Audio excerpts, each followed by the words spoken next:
relativi al fatto di sentirvi voi, come avete detto, abbandonati dalla pubblica amministrazione, bene, questo è un aspetto che attiene alla volontà di dialogo, di discussione, di confronto. Credo che attivare anche una sorta di istituzionalizzare il momento del dialogo, del confronto con le società sportive che operano in città possa essere fatto. Una consulta che poi è accaduta operi sulle attività tra loro omogenee, il nuoto, il calcio, il tennis, eccetera, eccetera, istituire una consulta dello sport che abbia appunto un ruolo di suggerimento, di stimolo e anche di confronto e discussione permanente, non estemporanea solo quando sorge un problema, possa essere uno dei meccanismi per cui il Comune si fa grande programmatore di attività e mette nelle condizioni i soggetti che operano di far cose, e allo stesso tempo i soggetti che operano si sentono coinvolti e hanno modo di proporre interventi per la città. Ricordo che il Comune di Cagliari non ha ancora neanche istituito un regolamento per poter mettere impiantistica sportiva nel Poetto. Per mettere una rete da beach tennis e da beach volley, cosa che hanno fatto i privati, non ha fatto il Comune, è necessaria la riunione del Comitato per l'Ordine e la Sicurezza Pubblica, che vede il prefetto, il sindaco, i vigili del fuoco, l'ASL, cioè va da sé che la burocratizzazione, la più estesa, la più complessa, la più complicata, è un deterrente invece che uno stimolo a fare. Ecco, su questi aspetti poi, se c'è altro, volentieri mi confronto, ma su questi aspetti posso dare la garanzia di voler intervenire per una città che migliora, che si affermi su alcune direttrici, l'ambiente, l'impresa, il turismo, la cultura e lo sport e quant'altro, quali direttrici fondamentali di uno sviluppo futuro, che può determinare anche opportunità di lavoro,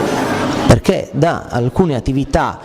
come lo sport o attività culturali o della cultura dello sport possono determinarsi anche piccole cooperative, piccole realtà di lavoro, piccole opportunità di lavoro che poi magari un domani possono diventare anche grandi realtà occupazionali. Ecco, in questo senso, anche attivando e facendo da stimolo il sindaco del comune capoluogo di regione nei confronti anche della regione, io credo che possano essere anche ottenuti finanziamenti che ottengono società che diciamo godono di bilanci sani e anche di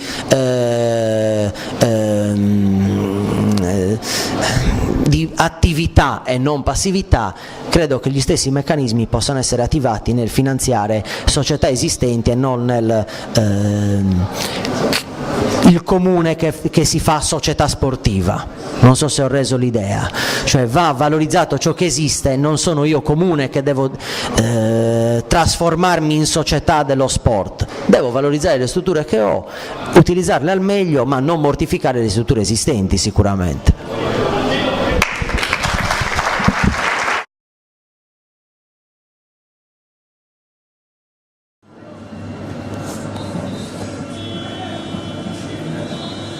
Sono due domande. La prima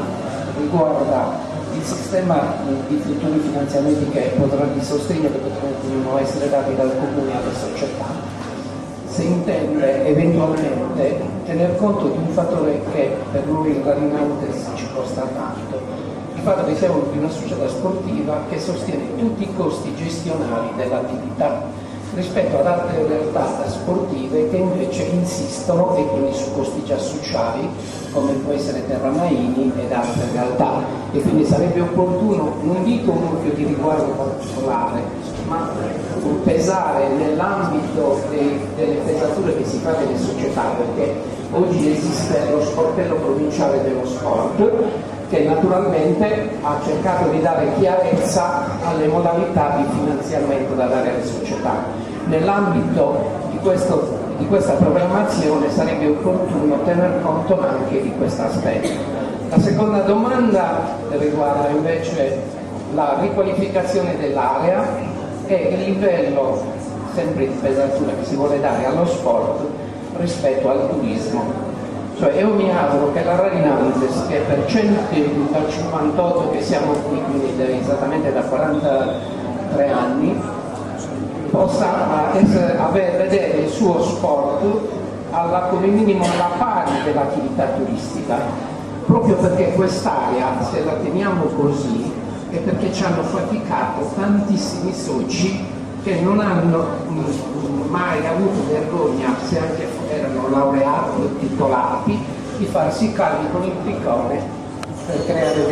al mare le gradinate o per questo fronte qua della città che è sempre stato mantenuto in una maniera sempre pulita, degna, perché altrimenti se non ci fosse stata la Radinantes probabilmente quest'area sarebbe stata piena di erbacee da estirpare come per molti anni è stato l'altra parte di questo. Quindi mi auguro che questi due aspetti che vengano valorizzati e tenuti presenti, cioè lei se sarà sindaco lei, chi verrà ad essere eletto. Una domanda. Io credo che per quanto ha introdotto Marco, ma per come Paolo Carcangiu ha ben spiegato, diciamo, l'offerta di sport e di attività sociali e creative che la Radinantes diciamo, fornisce hanno un costo elevatissimo. Quindi quando si faceva riferimento al fatto che è importante che questa società abbia il conforto e la collaborazione del comune, quasi proprio e la sensibilità del comune nel senso di far sapere che stiamo facendo diciamo, delle attività che sono importanti per la città, io credo che questo sia un elemento importante, nel senso che la città, per come ha detto Marco prima, deve essere più vicino a quelle società sportive che da anni hanno dimostrato di offrire delle opportunità ai giovani, ma non solo ai giovani, di condurre una pratica sportiva. Quindi per noi è importante che questo venga riconosciuto non solo con una pacca sulle spalle, lo sappiamo, siete bravi, avete fatto delle opere importanti. Questo noi vorremmo che si concretizzasse nel contributo che il Comune ma anche la Regione dia ai costi che noi abbiamo di gestione delle piscine. Noi teniamo questa piscina aperta tutto l'anno e questo è un costo incredibile. E il fatto che noi spendiamo questi soldi è come se lasciassimo più spazio agli altri che utilizzano le strutture pubbliche, quindi anche noi siamo una struttura pubblica che fa un servizio pubblico e che vogliamo che questo ci sia riconosciuto. Quindi per noi è importante che tu, Massimo, prenda un impegno in questo senso, nel farci sentire la presenza delle realtà locali, degli enti locali, del comune ma anche della regione, che la regione ci dà un grande contributo, però non ci dà un contributo per l'attività sportiva nazionale, noi vogliamo un contributo per i costi di gestione che noi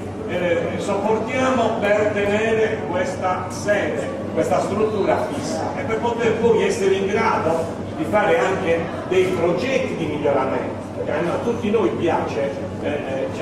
migliorarci, quindi questo è secondo me un punto importante e saliente. È chiaro che poi tutte le altre cose vengono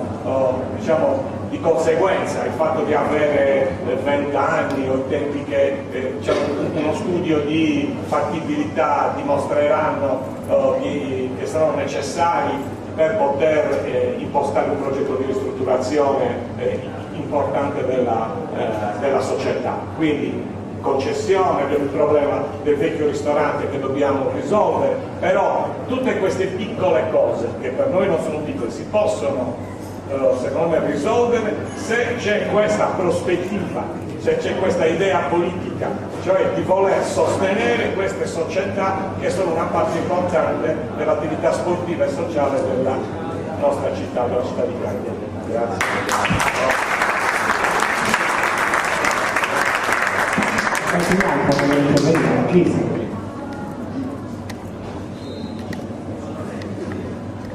Questa volta una domanda. Quali sono i meccanismi che hai pensato per far sì che il non succeda più che una società sportiva che chiede una cosa la ottiene perché ha degli amici dentro e un'altra società sportiva che ha chiesto lo stesso tipo di attenzione non lo abbia perché magari in quel momento non ha avuto la pressione politica giusta oppure perché in quel momento si è deciso che è troppo presto per concedere. È una domanda abbastanza semplice, qual è il meccanismo che hai previsto per fare un funzionamento di questo tipo?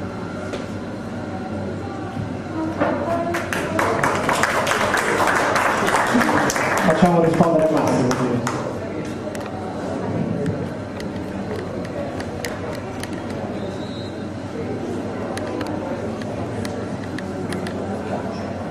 Il signor D'Arcangelo, chiedeva sui finanziamenti. Ora noi non possiamo fare figli e figliastri, non si può da un lato concedere lo stadio Sant'Elia a un canone d'affitto di 50.000 euro, lasciare la manutenzione ordinaria e straordinaria a carico del comune e dall'altro lato lasciare a una società X, trainante, salda, tutti i costi e nessun incentivo per poter lavorare e poter svolgere la propria attività sociale. Lo dico perché può essere fatto per entrambi, ma non può essere fatto solo per la più forte, in questo senso. Per quanto riguarda i canali di finanziamento, mi pare che il comune non dia nulla, mi pare. Non ne ha. Sì, io sul non ne ha ho qualche dubbio, nel senso che è vero che gli enti locali, soprattutto a breve con il federalismo municipale, ci sono difficoltà nella gestione delle risorse, ci sono stati tagli dal livello nazionale, tagli a livello regionale sugli enti locali. Gli enti locali non vivono periodi di vacche grasse, questo è vero. Però se penso a un esempio che non è neanche tanto distante da qua, di una piazza come Piazzetta Magia che è stata ristrutturata, c'era un progetto per la ristrutturazione, per il recupero della piazza, 200.000 euro, 250.000 euro, sono stati spesi 1.300.000 euro. Se l'avessimo fatto l'altro di progetto, quello da 250.000 euro, forse qualche risorsa, non dico milioni di euro, ma quasi 1 milione, da distribuire tra le società sportive, l'avremmo avuto. Io non lo so se sia meglio una vasca da bagno vuota, una fossa come quella che è stata creata in Piazza Magia, oppure l'utilizzo di risorse in modo più attento, siccome parliamo di risorse pubbliche. Però siccome vedo sprechi, cioè gli sprechi che ci sono nella pubblica amministrazione, è vero anche qualche volta l'utilizzo sbagliato, in buona fede anche, ma sbagliato, prima di pensare di costruire, come è stato proposto, la metropolitana sotterranea per una spesa di 70 milioni di euro a chilometro e costi di gestione, quella sotterranea, che variano tra i 22 e i 30 milioni di euro all'anno, cosa che il Comune di Cagliari non può assolutamente sopportare, mi pare normale che prima di pensare a buttare soldi in quella direzione penso alle priorità e a spendere meglio. Per quello dico, forse alcuni finanziamenti anche comunali si possono attivare, ma i finanziamenti maggiori possono essere quelli della regione, sicuramente quelli europei. Cioè il Fondo Sociale Europeo finanzia attività di questo tipo, in particolar modo se, come dicevo prima, i partner sono il comune, l'università, la ASL, nel caso della pratica sportiva legata ad alcune patologie sia motorie, cioè per coloro che già hanno difficoltà motorie, oppure per prevenzione, perché noi interveniamo sempre dopo, non pensiamo mai al prima e alla prevenzione. Sono alcuni meccanismi che attivano canali di finanziamento dove è necessario addirittura avere tante idee e capacità di progettazione per la gestione di quelle risorse, perché arrivano ma poi vanno anche utilizzate al meglio.